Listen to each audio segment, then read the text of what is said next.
Hi everyone, তোমরা সবাই কেমন আছো? এটা আমার ট্রাভেল ডায়েরির সেকেন্ড ব্লগ।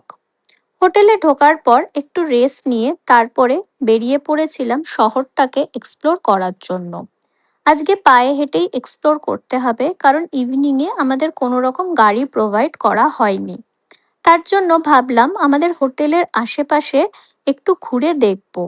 আর আমরা যখন গাড়িতে আসছিলাম তখন আমাদের ড্রাইভার কাম গাইড বলেছিল আমাদের হোটেলের নিয়ার বাই এই স্ট্রিট মার্কেটটা খুব ফেমাস। স্যাটারডে সানডে করে এরকম মার্কেট বসে এবং এর আশেপাশে প্রচুর ক্যাফেস আর অনেক ধরনের শপস আছে, যেগুলো আমরা এখানে একদম এসে ঘুরে দেখতে পারি। তারপরে ঘুরতে ঘুরতে পেয়ে গেছিল খিদে, কারণ অনেকক্ষণ কিছু খাওয়া হয়নি।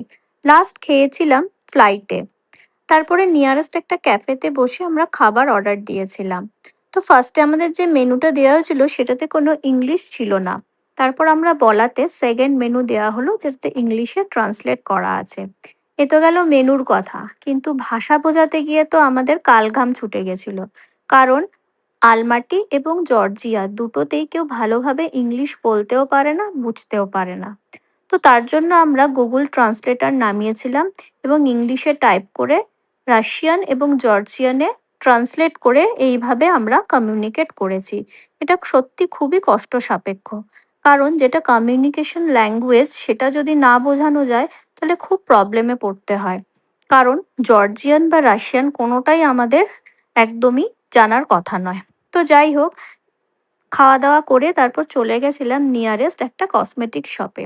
কেনার ইচ্ছে থাকলেও একদমই কিনতে পারিনি, কারণ হচ্ছে ওই ভাষার প্রবলেম। আমি যেটা বোঝাতে চাইছি উনি বুঝছেন না। তো এরকম করে করে খানিকটা ট্রান্সলেটর ইউজ করে কিছু কিছু জিনিস কিনে তারপরে চলে গেছিলাম নিয়ারেস্ট কফি শপে। কফি খেয়ে কিছু কেতমারা ছবি তুলে তারপরে আবার ফিরলাম হোটেলে। রাত্রিবেলায় হোটেলে আমাদের ইন্ডিয়ান খাবার প্রোভাইড করেছিল মেক মাই ট্রিপ থেকে। তো আরও অনেক রকম তোমাদের এক্সপিরিয়েন্স শেয়ার করব নেক্সট ব্লগে। আজকের মতো চললাম, টাটা।